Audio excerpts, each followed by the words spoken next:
올해 세무 전망을 대표하는 단어를 저는 2개를 선정을 했는데요. 이번이 기회인 것 같습니다.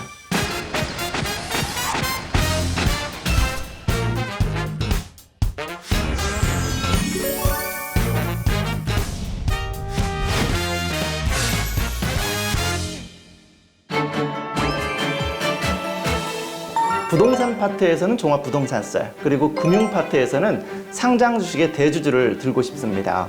사실 종합부동산세는 작년 12.16대체에서 그 부담을 조금 더 늘렸습니다. 세율을 높이고 세부담 상한선을 높였는데요. 아마 과거에 경험하지 못한 보유세 부담을 느끼게 될 것 같습니다. 두 번째로 상장 주식의 대주주를 든 이유는 양도소득세 때문인데요. 대주주를 판단할 때 시가총액 기준을 올해부터 하향 조정하게 됩니다. 그래서 올해 3월 31일까지는 시가총액 기준으로 15억 기준으로 판단하고 올해 4월 1일부터 10억 원으로 떨어지게 됩니다.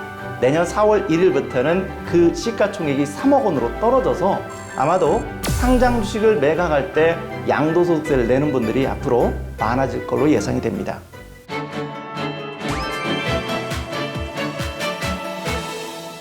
첫 번째는 경제 활력의 회복과 혁신 성장의 지원, 두 번째는 사회 경제적으로 포용성과 공정성을 강화하겠다라는 거고요.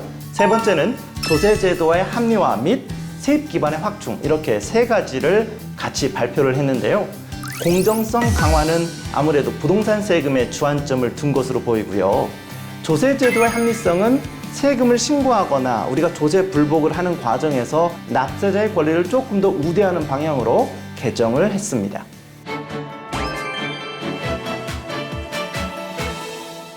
1주택, 고가주택에 대한 양도소득세 이슈입니다. 1주택이라 하더라도 고가주택, 즉 9억 원이 넘는 주택에 대해서는 양도소득세가 나오는데 올해는 2년 이상 거주해야만 장기보유 특별공제를 80%까지 해주겠다라는 거고요. 두 번째 달라지는 내용은 개인 종합 자산관리 계좌를 들었습니다. 우리 일명 ISA라고 부르잖아요. 이 ISA 만기 자금을 연금 저축 계좌로 옮길 경우에 1,800만 원 넘는 자금도 불입할 수가 있고 세입공제도 300만 원까지 더 늘릴 수 있도록 개정을 했습니다. 50세 이상이신 분들이 연금 저축 계좌에 가입할 경우에 세입공제 한도를 더 늘렸다라는 건데요. 우리가 일반적으로 연금 저축 계좌는 300만 원에서 400만 원까지 세입공제 가능하잖아요. 그런데 이게 200만 원 정도 더 늘어나서 공제가 가능하다는 겁니다. 하지만 종합소득 금액이 1억 원이 초과하거나 연봉이 1억 2천을 초과하는 분들은 대상에서 제외됩니다. 그리고 금융소득 종합과세 대상자 역시 대상에서 제외되기 때문에 좀 주의를 해야 될 것 같습니다.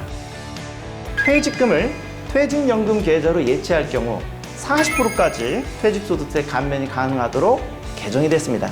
단 그 연금을 10년 이상 분할해서 받는 경우에만 40%까지 확대되는 걸로 개정이 됐습니다.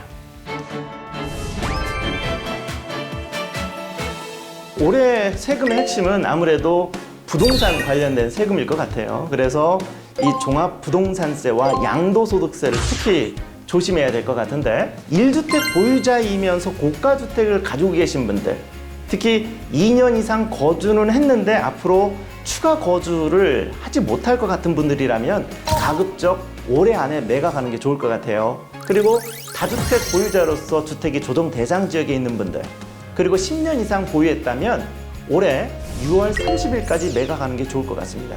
그 이유가 있는데요. 중과세에서 배제를 하고 장기보유 특별공제를 할 수 있도록 정부가 유예기간을 뒀습니다.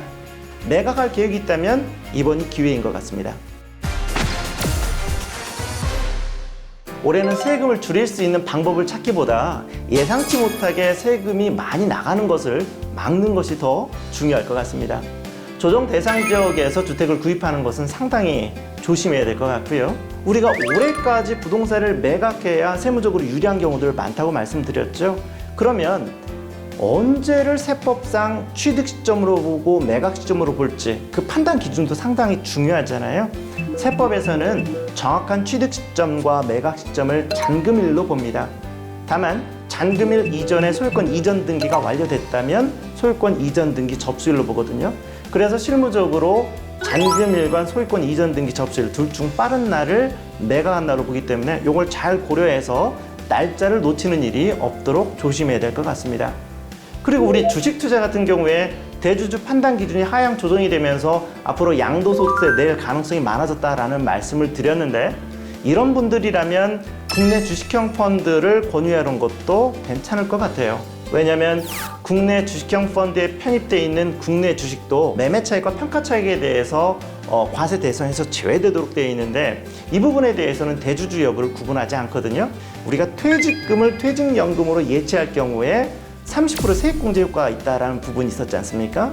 10년 이상 분할 조건으로 받으면은 이 퇴직소득세가 10%포인트 더 떨어지기 때문에 적극적으로 활용할 만한 가치가 있다라는 생각이 듭니다.